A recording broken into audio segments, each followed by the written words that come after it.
Hello everyone, welcome to વિભૂતિસ cooking corner.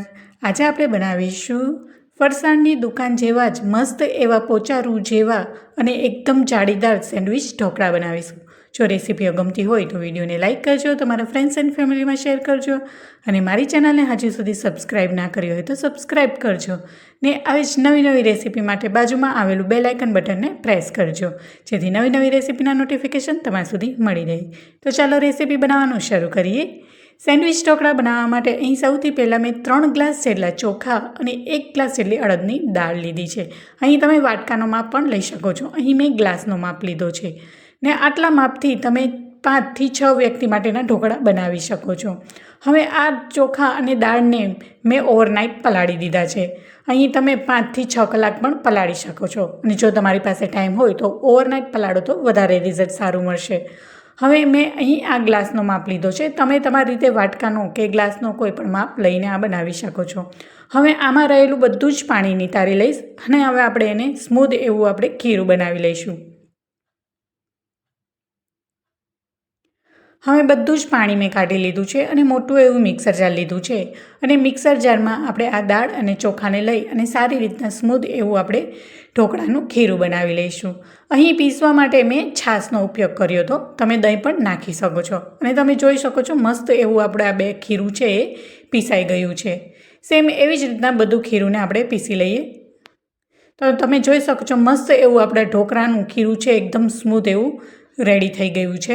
હવે એને આપણે 5 થી 6 કલાક માટે આપણે એને ઢાંકીને એક ગરમ જગ્યાએ રાખી દઈશું. એવી હુંફાળી જગ્યાએ રાખવાથી સારો એવું હાથો આવી જશે. તો તમે જોઈ શકો છો આપણું ઢોકળાનું ખીરું છે એ સારી રીતના ખીરુંમાં હાથો સરસ આવી ગયો છે અને ઉપરથી ફૂલી ગયું છે. હવે તેમાં સ્વાદ પ્રમાણે મીઠું એડ કરી દઈશું અને સારી રીતના હલાવી દઈશું.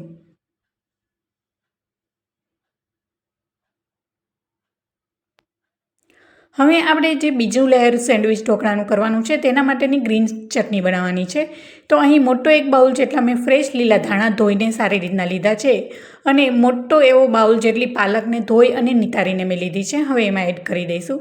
પાલક નાખવાથી આ સેન્ડવિચ ઢોકળામાં સરસ એવો ગ્રીન કલર આવશે. હવે અહીંયા ચટણીમાં બનાવવા માટે મેં 5 નંગ જેટલા તીખા મરચાં લીધા છે અને 2 નંગ જેટલા આદુનો ટુકડો, સ્વાદ પ્રમાણે મીઠું, ખાંડ અને 1 આખું લીંબુ નીચવી દીધું છે. આ ચટણીને આપણે થોડીક સ્ટ્રોંગ બનાવવાની છે એટલે આપણે એમાં જ મરચાંનું પ્રમાણ થોડુંક વધારે રાખવાનું છે. તે સેન્ડવિચ ઢોકળા ખાવામાં ખૂબ જ સ્વાદિષ્ટ લાગશે અને પાલક નાખવાથી સરસ એવો કલર આવશે. તો હવે આ ચટણીમાં આપણે જરૂર પડે એટલું જ પાણી એડ કરવાનું છે. ત્યારબાદ ગ્રીન કલર જળવાઈ રહે તેના માટે મેં 4 નંગ જેટલા આઈસ ક્યુબ એડ કર્યા છે અને વાટી લઈશું. તો તમે જોઈ શકો છો મસ્ત એવી આપણે ગ્રીન ચટણી બનીને રેડી થઈ ગઈ છે. હવે આ ખીરુંને આપણે 2 ભાગમાં ડિવાઈડ કરી લઈશું.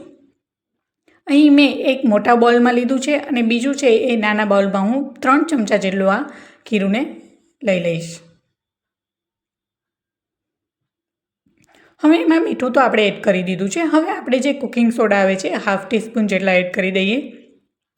ત્યારબાદ 1 ચમચી જેટલું તેલ લઈ લઈશું. તેલ નાખવાથી ઢોકળા છે એકદમ સોફ્ટ અને જાળીદાર બનશે. અને કુકિંગ સોડાને એક્ટિવેટ કરવા માટે 2 ચમચી જેટલું પાણી એડ કરી અને આવી રીતના આપણે એને ફેટી લઈશું અને એક જ ડાયરેક્શનમાં ફેટવાનું છે. તમે જોઈ શકો છો ખીરું છે ઉપર સુધી આવવા લાગ્યું છે અને ખીરું છે એકદમ ફ્લફી બની ગયું છે અને સતત કન્ટિન્યુ આપણે એક જ ડાયરેક્શનમાં એને ચલાવતા રહીશું જેથી ઢોકળા છે એકદમ જાળીદાર અને સ્પોન્જી બનીને રેડી થશે. અને જે આપણે બીજા ભાગમાં ડિવાઈડ કર્યું છે અને જે આપણે કોથમીર પાલકની ચટણી બનાવી છે એમાં એડ કરી દઈશું. એમાં મેં અત્યારે 3 થી 4 ચમચી જેટલું એડ કરી છે. જરૂર પડશે તો આપણે વધારે એડ કરીશું. હવે એને સારી રીતના મિક્સ કરી લઈએ.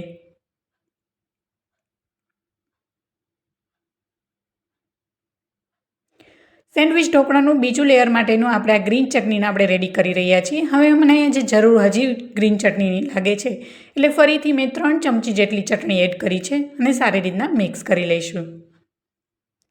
હવે અહીંયા પહેલેથી જ થાળીમાં મેં ઓઇલ ગ્રીસ કરીને રાખ્યું છે અને થોડીક થાળી ઊંડી હોય એવી લેવાની જેથી 3 લેયર છે એ સારી રીતના સેટ થઈ જાય. હવે ઓઇલથી ગ્રીસ કરી લીધા બાદ એમાં 3 ચમચા જેટલું આ ઢોકળાનું ખીરું એડ કરી દઈશું અને આવી રીતના ચારેય તરફથી આવી રીતના પાથરી લઈશું. હવે આપણે સ્ટીમર પહેલેથી જ મેં ગરમ થવા માટે મૂકી દીધું છે. હવે એમાં આપણે 5 મિનિટ માટે એને થવા દઈશું. હવે એને ઢાંકણ વડે ઢાંકી દઈએ. હવે 5 મિનિટ થઈ ગયા બાદ એ કૂક થઈ ગયું છે અને સેન્ડવિચ ઢોકળાનું જે બીજું લેયર છે, આપણે ગ્રીન લેયર આપણે બનાવીશું, તો હવે એમાં એ ચારે તરફથી પાથરી દઈએ.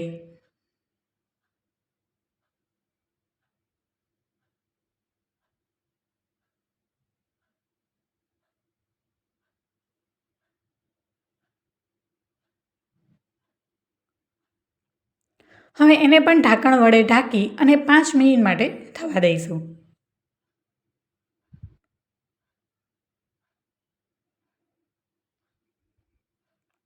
હવે આપણું બીજું લેયર પણ કૂક થઈ ગયું છે. હવે આપણે ત્રીજું લેયર કરીશું અને સારી રીતના હલાવી અને ચારે તરફથી આવી રીતના પાથરી દઈશું.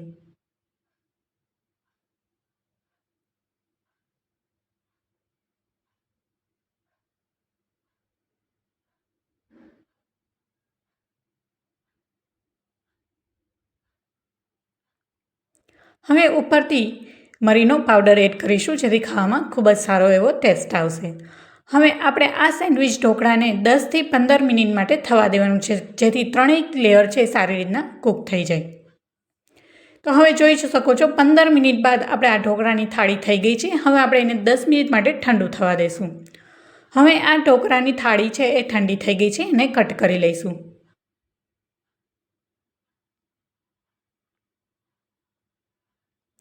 તમે આવી રીતના એકવાર ઘરે બનાવજો, ખૂબ જ સરસ અને જાળીદાર અને સ્પોન્જી એવા ઢોકળા બનીને રેડી થઈ જશે.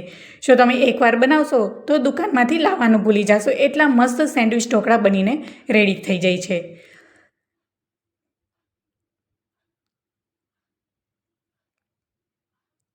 હવે સાઈડમાંથી પણ આપણે કટ કરી લઈએ. હું અહીંયા નાના બાઇટ સાઇઝમાં કટ કરી રહી છું. તમે નાના મોટા તમારી સાઇઝ જેવી જોઈએ એ પ્રમાણે તમે કટ કરી શકો છો.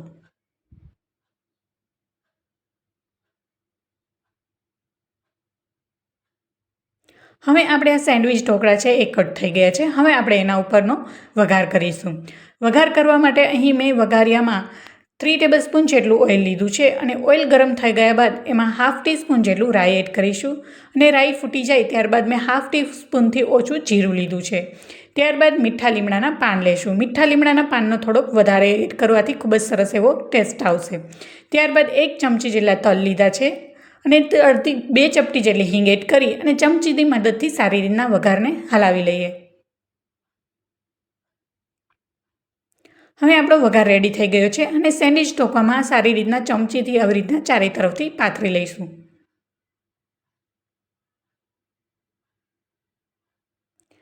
આ ઢોકળા બહુ જ એવા ટેસ્ટી બને છે અને બાળકોને લંચ બોક્સમાં દેવા હોય તો પણ તમે આ દઈ શકો છો.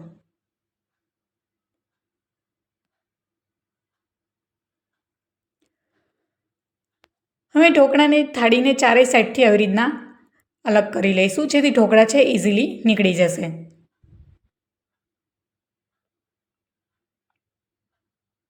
હવે વચ્ચેની સાઈડથી આપણે સેન્ડવિચ ઢોકળાને કાઢી લઈશું.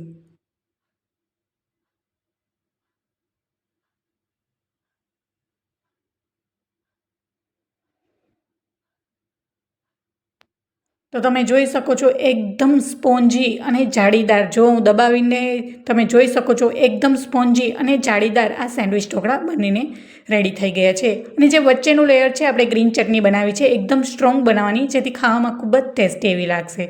અને આ સેન્ડવિચ ઢોકળાને મેં ગ્રીન ચટણી સાથે સર્વ કરી છે અને ઉપરથી ફ્રેશ લીલા ધાણા એડ કરીશું.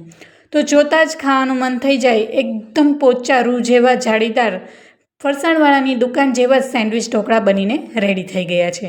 જો રેસીપીઓ ગમી હોય તો વિડીયોને લાઇક કરજો, તમારા ફ્રેન્ડ્સ એન્ડ ફેમિલીમાં વધુમાં વધુ શેર કરજો અને મારી ચેનલમાં નવા આવ્યા હોય અને હજી સુધી સબસ્ક્રાઈબ ના કરી હોય તો સબસ્ક્રાઈબ કરજો અને બાજુમાં આવેલી ઘંટડી દબાવવાનું ના ભૂલતા, જેથી નવી નવી રેસીપીના નોટિફિકેશન તમારા સુધી મળી રહે. Thank you for watching.